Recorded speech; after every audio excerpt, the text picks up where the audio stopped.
Good morning student, नमो नमः। बेटा, हमने इससे पहले क्लास में पढ़े थे लकार। लकार क्या होते हैं? हमारी संस्कृत भाषा में हम लकार जिसे कहते हैं उनका शाब्दिक अर्थ होता है काल, और उन्हीं को हम हिंदी में काल और इंग्लिश में टेंस कहते हैं। जिनको हम लकार कह रहे हैं वो लकार हमारे काल होते हैं और वो होते हैं टेंस। ठीक है ना। संस्कृत में लकार, हिंदी में काल और अंग्रेजी में टेंस। हमने लकार जो होते हैं वो 5 प्रकार के होते हैं। काल जो होते हैं 3 होते हैं और टेंस भी 3 होते हैं। लेकिन हमारी संस्कृत भाषा में लकार 5 प्रकार के होते हैं। जो लकार हम पढ़ते हैं उन्हीं से हमें पता चलता है कि हमारा जो वाक्य हमें कहा गया है या जो बात हम कह रहे हैं वो कौन सी टाइम की है, वो हमारे भूतकाल की है, प्रेजेंट का वर्तमान काल की या भविष्य काल की है। आज हम जो लकार पढ़ने जा रहे हैं वो लकार है लोट लकार। हमारी संस्कृत भाषा में जो चौथे नंबर का लकार आता है वो होता है, चौथे नंबर का नहीं कह सकते हैं, 3 लकार होते हैं, वर्तमान काल, भूतकाल और भविष्य काल। उसके बाद में हम पढ़ते हैं लोट लकार। तो लोट लकार जो होता है वो होता है आज्ञार्थक काल, मतलब आज्ञा देने वाला। तो हम पढ़ रहे हैं लोट लकार। इस लोट लकार को हम कहते हैं आज्ञार्थक काल। ठीक है बेटा, लोट लकार का मतलब आज्ञार्थक काल। अब अगर इसकी हम डेफिनेशन देखें तो क्या होगी कि आज्ञा देने के लिए संस्कृत में लोट लकार का प्रयोग किया जाता है। इसके लिए किया जाता है आज्ञा देने के लिए संस्कृत में लोट लकार का प्रयोग किया जाता है। ठीक है ना बेटा।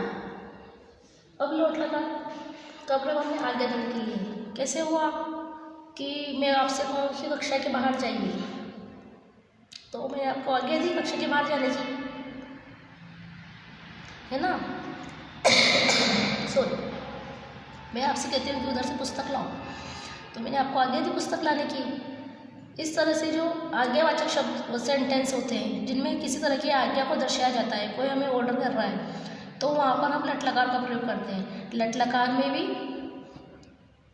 हर लकार की तरह से ही 3 वचन होते हैं और 3 पुरुष होते हैं। तो इस लकार में परिवर्तित धातु में रूप बनते हैं।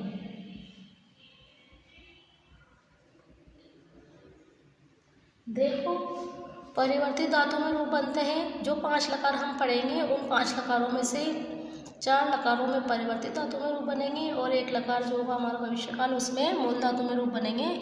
सारे धातुओं के परिवर्तित रूप नहीं होते हैं, कुछ एक धातुएं होती है जिनके परिवर्तित रूप होते हैं। वो सब मैं आपको लास्ट में लिखा दूंगी कि कितने जो धातुएं तो बहुत है बेटा, इतने धातुएं हम लिख नहीं पाते हैं। धातुओं की संख्या गिनने हम इतने धातुओं को पढ़े इतना पॉसिबल भी नहीं है। लेकिन जो इम्पोर्टेंट धातुएं हमारे पास है और जो हमारे काम में आती है हम उनको लिखेंगे और उनके परिवर्तित रूप को भी जिसमें होगा उसका लिख लेंगे। अब हम देखते हैं कि इसके जो होते हैं 3 वचन और 3 पुरुष। देखो, वचन मतलब नंबर, ये सब मैंने बता दिया है ना, और पुरुष मतलब पर्सन। ये सब मैंने आपको पहले बता दिए हैं, फर्स्ट में जो वीडियो बनी थी उसमें सारे सब कुछ समझा दिया आपको एक एक करके, है ना। पुरुष लिखते हैं, वचन लिखते हैं, एक वचन, द्विवचन और बहुवचन। ठीक है ना। अब हम कोई भी धातु लेते हैं उससे प्रत्यय बनाते हैं। पहले हम इसके प्रत्यय लिख लेंगे कि प्रथम पुरुष के प्रत्यय कौन कौन से हैं। ठीक है ना। प्रथम पुरुष में हम लिखेंगे तू, अतु लिख देते हैं, है ना, अतु, अताम और अंतिम। ठीक है ना।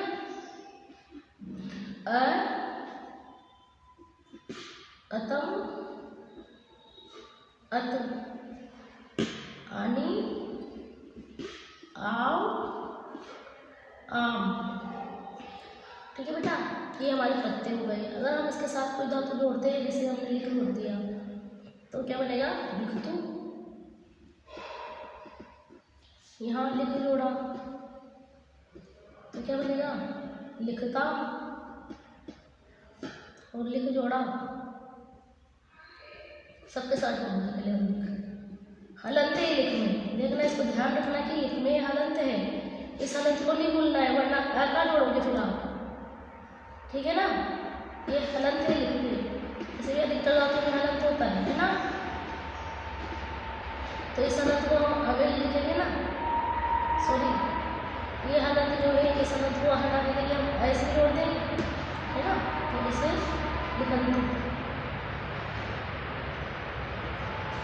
लिख, लिखतम, लिखत, लिखाने,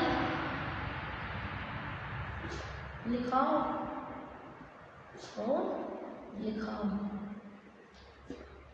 ठीक है ना बेटा।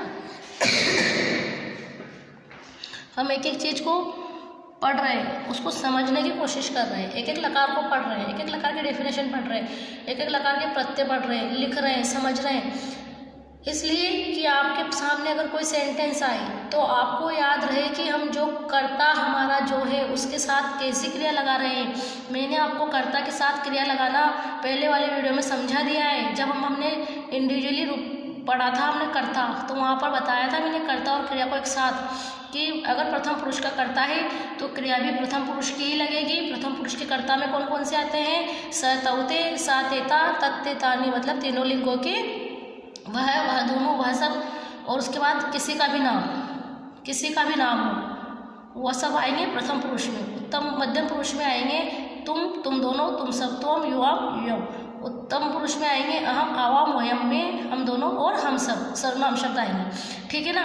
इस तरह से मैंने आपको ये सब कुछ समझा दिया है पहले के वीडियो में। तो अब यहाँ हर बार इन सब चीज़ों को पूरा लंबे रूप से समझाना पॉसिबल नहीं है, इसलिए उन वीडियो को आप बार बार देखो, उन चीज़ों को समझो, और फिर ये प्रत्यय इनसे बनने वाले शब्दों को देखो, और आप देखो कि आपका कर्ता किस पुरुष का है, किस वचन का है, और आपको क्रिया कौन से पुरुष की और कौन से वचन की लगानी है। अगर देखो मैं आपसे कहती हूँ कि कोई बात कर रहा है बार बार, कोई स्टूडेंट बहुत बोल रहा है, तो मैं क्या कहूँगी, तुम दोनों बाहर जाओ,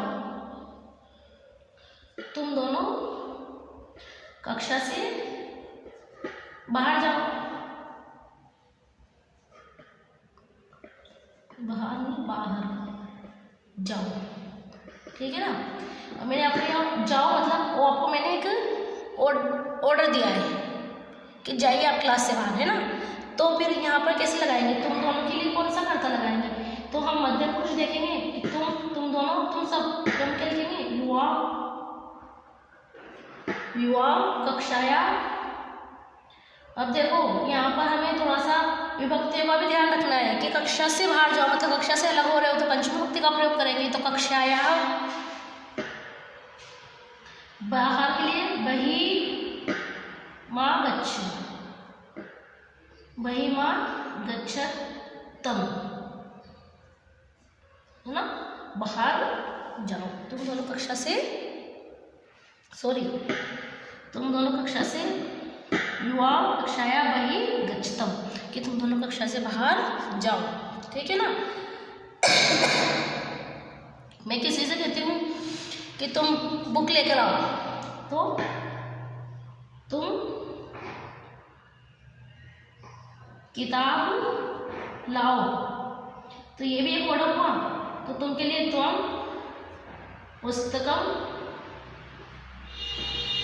है ना, आनय,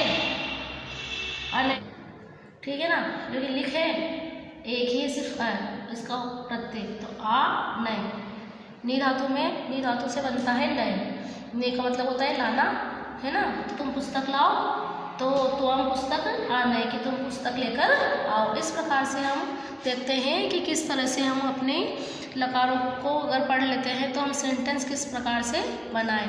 हमें हमारे सेंटेंस बनाना सीखना है तो हमें लकारों की और विभक्तियों की पूर्ण जानकारी होना आवश्यक है। और आप इन लकारों को जो वीडियो में भेजती हो आपको इनको ध्यान से देखें और समझने की कोशिश करें।